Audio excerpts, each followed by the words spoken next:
guys. I'm kind of talking quiet because the friend that I stay with is home from her meeting. And anyways, this is going to be a short video. I was just going to kind of show you guys what I was talking about. Like the shirt that I wear down there a lot. I've got another one that says, "Trust in the Lord with all your heart, and lean not under standing in all the ways, acknowledge Him, and He shall direct thy paths." It's got the first part of the verse in there, whatever. But anyways, this one here. Can you see that? So the letters are like pretty big. The words are big. So when I'm wearing that and I'm in town, it's pretty obvious. And then some of the stuff I was talking about, like this here, I don't know if you can see what this is. This is actually one of those things, it's called a shimmy. Like you can put it under a desk or a filing cabinet or whatever to hold it up. But anyways, I was just trying to get different ideas one day of different things I could do. I wasn't sure if I should try to do things to sell them or just do things to give them away. Like let's say I'm down there in town and I'm on the bike and I'm trying to witness to some of these Jews, or anybody, because there is some areas where I run into some homeless people down there too. But I don't know if you can see, like I tried to put a hole in the wood and then there's like paint on there that's like the blood or whatever. And this, can you see this? Is nails. It's really like screws, but it's nails slash screws. And then I've got like rope slash kind of like fishing hook around it to kind of bind it together and make the full cross. And then it goes inside of this. It's nailed in there, screwed in there. And on this, it just says, John 3:16, "For God so loved the world that He gave His only begotten Son, that whosoever believed in Him," and then on the back it says, "should not perish but have everlasting life." Because obviously He died on a tree. So He died on a wooden tree. So anyways, and then there's, I don't know if you can tell, but there's red paint that I put on the nail that's in itself too. But then, like for example, here's another example. It's still connected to the yarn or whatever. But, so here was an example of, like, one of the nails that I was going to make another necklace out of. I don't know if you can see or if you can tell. See that? It's 2 nails. And it's got that fishing hook and the rope around it or whatever. I thought about even doing some for, like, I know cancer patients, like breast cancer awareness, they do, like, pink. So I had thought about doing some kind of, like, something artistic with pink. About, like, the verse that says, "By His stripes we are healed," or "you are healed." But I wasn't sure.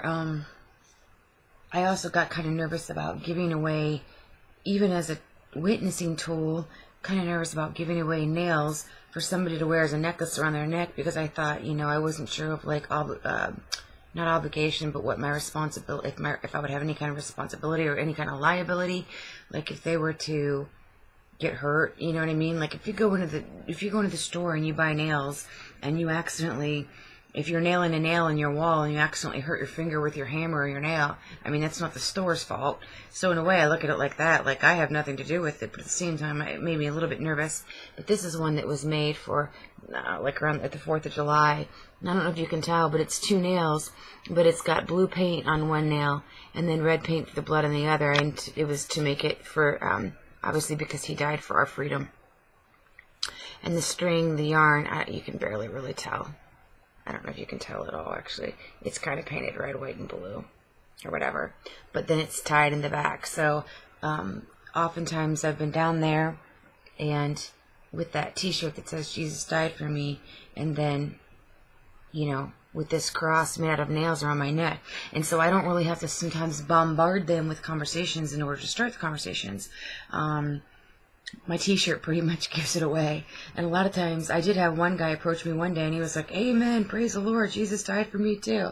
And I was like, okay, so clearly, the letters on the shirt are very big and very bold and very obvious. So kind of like a walking advertisement. But I also, like I said, look for ways and God opens doors, but I look for ways to open up conversations with people. It's not always easy. I'm not going to act like every person you see you're just going to have a conversation with, because it doesn't work that way. I mean, people are busy, they're doing what they're doing, they're there with their families, and, you know, you kind of got to, like, be careful how you try to segue yourself into somebody's conversation, introducing yourself, or find them when they're alone, or maybe they're just walking or whatever. Sometimes I've seen women walking with their children. That's a good opportunity to talk to them. The one woman was a non-Messianic Jew, and she is opening up a business in the next couple months. And I shared earlier in one of these parts of my videos tonight about doing this update tonight, part 1 through part 9.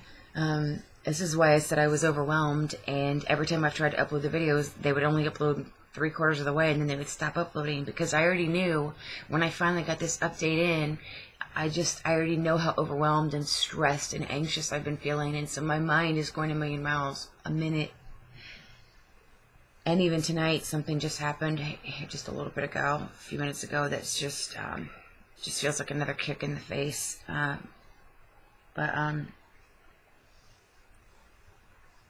You know, it feels never ending to me. But anyway,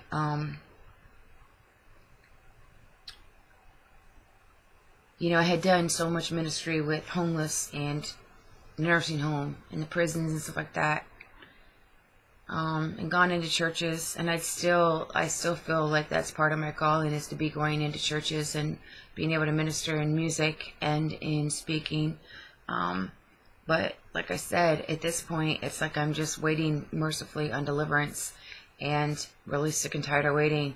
And again, I don't need anybody throwing stones at me. I don't need you trying to emotionally tear me down and tell me what you would do and how you would handle it so much. You don't really know. You can't really even comprehend until you've had every comfort things taken away from you. Yes, I have a roof over my head, thank God, from the mercy of somebody else. It's not like I'm not acutely aware that I'm under somebody else's mercy. Trust me, I know. And, you know what I mean? And just knowing that they could auction off my stuff, knowing that, like I shared with you guys in some of these other videos tonight, having the understanding that even if you're led to donate and you donate, you know, if you're led to donate something, please email me first. Please email me first on my Alabaster Box YouTube email, or leave a comment. I have my comments set to approved only, but leave me a comment. If you can't get a hold of me in email or something, just leave me a comment that you're wanting to do something. If you're led, I'm not asking. I'm saying if you're led, okay? Again, I'm not selling my videos. I'm not selling any kind of teaching. I'm not selling any kind of encouragement. I'm not selling even these, unless the Lord leads me to start selling them and making more of them. I don't know. Like, I honestly, like I said, I kind of thought maybe I should just try to make some and give them away, like actually give this to somebody, you know, as a kind of like a token or a sign, and something to make them kind of think, you know what I mean, as a witnessing tool. But again, as I was just reminded a little bit ago, you know, I have to have money. It takes money to live. It's costing money to eat, and the person I'm living with, you know, I just feel under immense amount of pressure right now, and a lot of stress, and I definitely don't want to cry. I hate feeling vulnerable. I'm just so sick and tired of suffering. I honestly,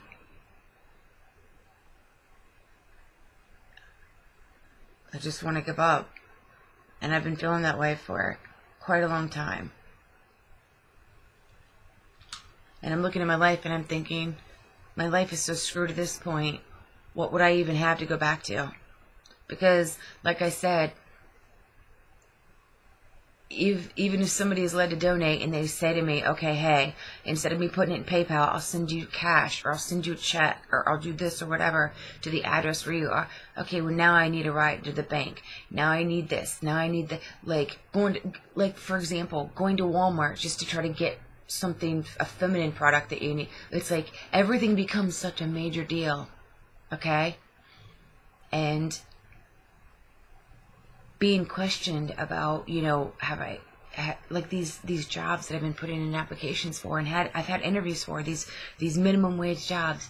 I'm worried, sick, frantic. Are they not going to hire me because I don't have a car? Because one of the questions they ask is, do you have reliable transportation? The answer is no, I don't. I don't have reliable transportation. I have a bike that I ride through the woods that it takes me 10 times longer to get anywhere. I'm disgusting and nasty by the time I get there and would have to be totally changed clothes, if not even needing a shower. That I can't depend on the weather, because the weather, I live in a state where, I mean, one day it can be sunny, one day it can be raining and storming. I can't be in the woods in the dark. So it's like I'm scared to death that they're not going to hire me because of that. But I'm also scared they're going to hire me, and then I'm going to end up losing it anyways, because I don't have, I mean, I can just, it's like I can hear the Lord right now in my spirit saying, just trust in me, trust in me. I get it. You know what I'm saying? Like, I get it. Like, yeah, that's the spirit, but that's that whole thing I'm talking about with the flesh versus the spirit. I mean, I'm not God. I'm not God. I'm not Jesus. I'm not anything. I'm not anybody. I'm just a girl that was called out of everything.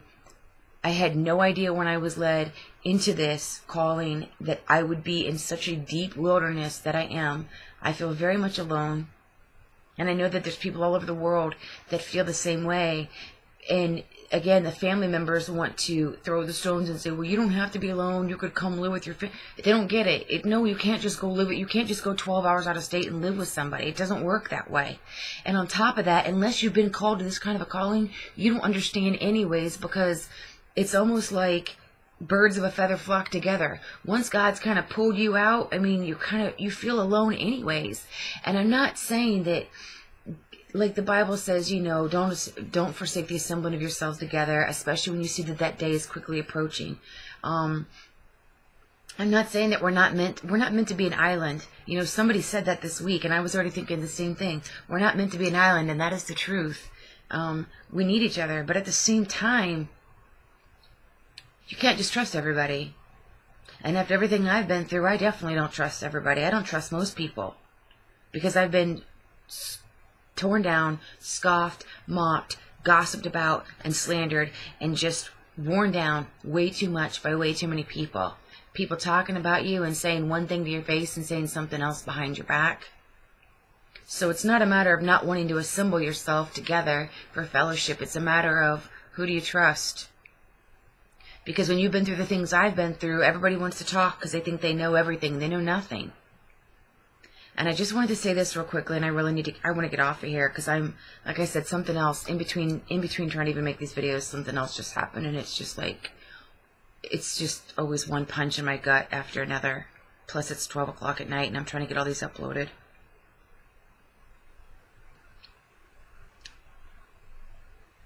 But I just wanted to say, you know what? Let me make it a different video. This is the last of my update. This is the final part of my update.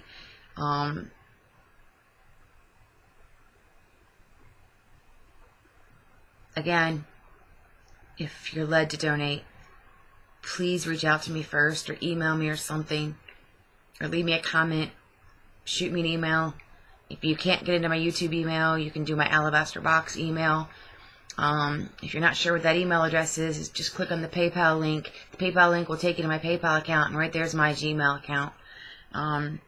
And if you're not somebody that I know, and you're not, like, if you're not somebody that I'd be comfortable giving the address to where I am, and again, you'll know in your heart or spirit if I know you well enough, or if you know me well enough, how many conversations we've had in the past. If you're not somebody I know or whatever, and it would be easier probably just to go to the PayPal account and do a donation that way, if you're so inclined to do so. For anybody that does give, thank you. I can't say thank you enough, because I can't do it without your support. I flat out can't do it without your support. I have had no choice but to live at the mercy of everybody else, and I am definitely the woman in the wilderness, and I am definitely past pained to be delivered. I have been paining to be delivered for what feels like pretty much infinitely is how it feels, but it's like, I thought the 41 years of my life was a struggle, because I'm 41 this year, and I've had a lot of hardships and a lot of trials on a lot of tests, but the last 3 years feels like 30 years. Seriously, I'm just beat up, beat down, worn down, sick of the battle, sick of the punches. Sick of taking the slander. And I'm tired of watching everybody else pass me by, making their plans to do whatever they want whenever they want, when I feel like I'm the one that stuck my neck out there to begin with, risking my own self, risking everything for everybody else, and somehow or another, everybody else seems to pass me by, and I somehow seem to just be the humiliated, not just humble, but the humiliated, at everyone's mercy person, you know, still thinking about God's on my mind 24/7. He's what I think about when I go to bed. He's what I think about when I wake up. But, you know, just missing my child, missing our other cat that was given away, worried about money, worried about transportation, worried about how am I going to go to the store, how am I going to get to the bank, how am I going to get money to put into the bank so I can open up a bank account to get attached to my PayPal, how am I going to get to it, if one of these restaurants hires me, how am I going to get there, am I going to be able to keep the job, if they don't hire me, is the person that I'm living with going to be upset with me because, let's keep it real, you know, it's not her job, so to speak. It's not her thing to have to worry about me eating. You know what I'm saying? I mean, it's just one thing after another. And if you're family or friend and you're watching this and the only thing you can think of to say is, I just want you to get your old life back, please stop saying that to me. You know what? When Jesus was getting ready to go to the cross, I said this before and I'll say it again, and Peter was like, no, we're not going to let you do that. And he said, get thee behind me, Satan, because you don't cherish or value the things that my Father cherishes or values. The bottom line is this: when you are a spiritual prisoner of the Lord, no one's going to pluck you out of his hand. And I'm telling you, I have learned that my times are in his hand, which means if it's not time for him to deliver me yet, he's not going to deliver me yet. And in the meantime, I'm telling you, I've been feeling this way for a while, like I'm just done. Now, clearly, I never actually end up being done, because I still end up always being out there trying to minister, trying to witness. I'm still always thinking about God. I'm still always in the Word. I'm still always talking about God. I'm still always talking to God. I'm still always warning everybody about the end time. I'm still doing all these things, but I'm just saying, emotionally speaking, you guys, I'm done. I'm past done. Like, I've had enough. I can't take it anymore. I need your prayers. I need your love. I need your support. And I can't do it without you. And to be honest, it's like, I don't know. I'm just going to wrap it up with that. And the last thing I want to say, I do want to add this.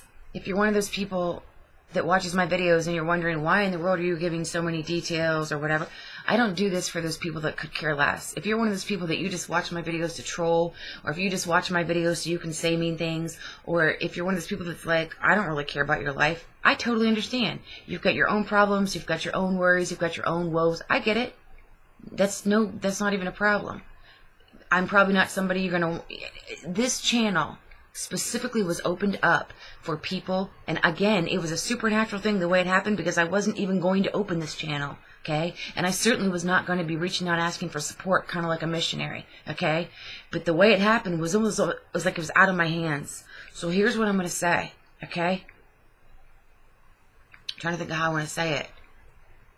I don't share this journey for those of you, for the bigger majority of you that probably just don't care, or don't really care to hear the details. I share this for that little bit of people, whether it's a handful, whether it's 20, 30, 50, 100, 500, 5,000, or 5 or 3 people that email or that talk to me and say, listen, your faith journey, even though I know it's hard for you to bare your soul, it's hard to make yourself vulnerable, but your journey has inspired me. I share this for those people that I know that do care, that I know that do love me, that do support me, that do pray for me, that do go to the Lord and say, Lord, where's Heather? Is Heather okay? How's Heather doing?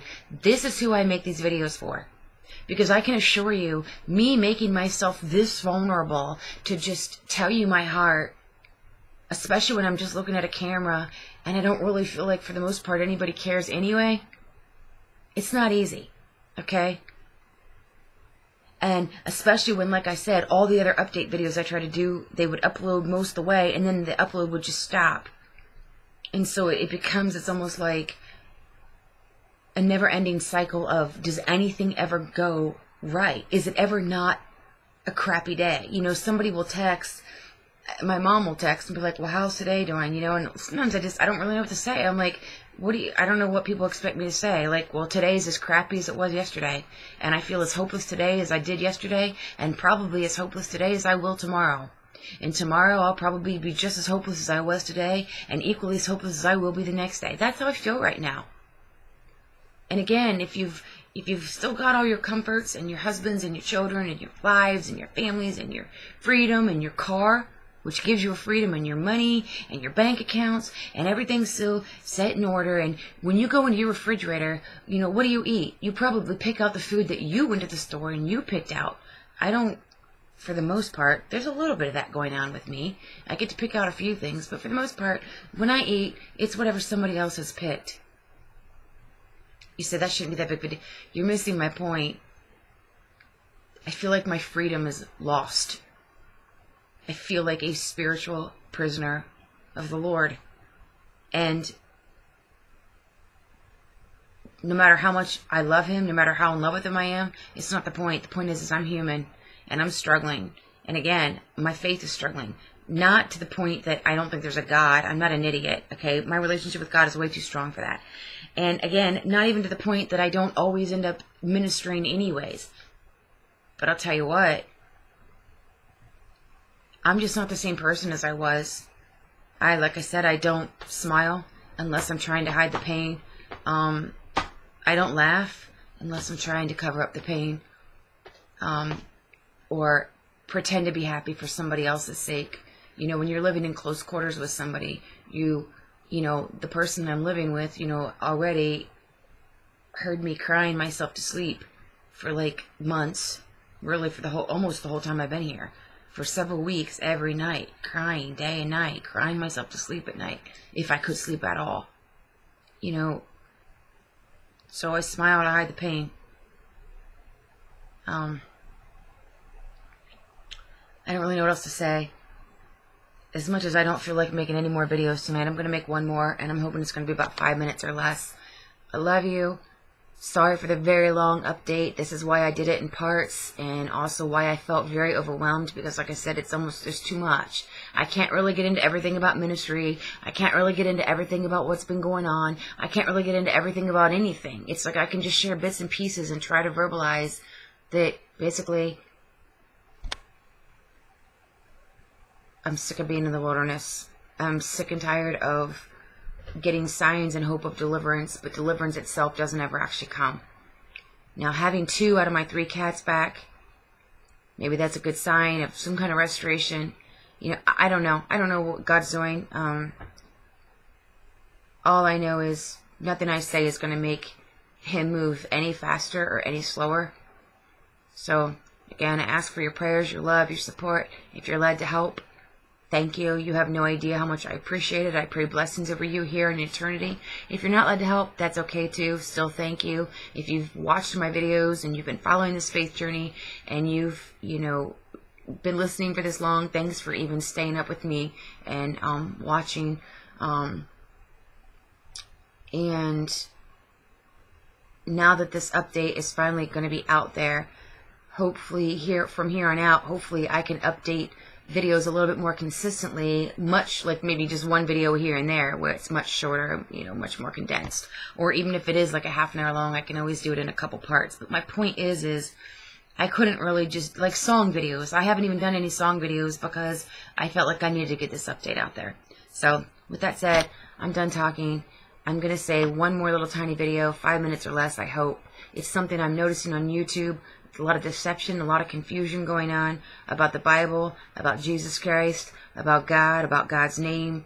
And I'm seeing it going on a lot, and I'm seeing a lot of people that are not born again, that do not believe that Christ was the Messiah. They only believe in the Old Testament. And I'm seeing what's happening is they're sowing a lot of confusion amongst the brothers and sisters that do believe, that are now starting to question, well, is the Bible really legitimate? Was Christ really this? So I'm going to get into that in the next video. It's going to be a very short video. I love you. I pray everybody's blessed. Hope you're well. And I will, I guess, talk to you, Lord willing, whenever the Lord wills. Talk to you later. Bye.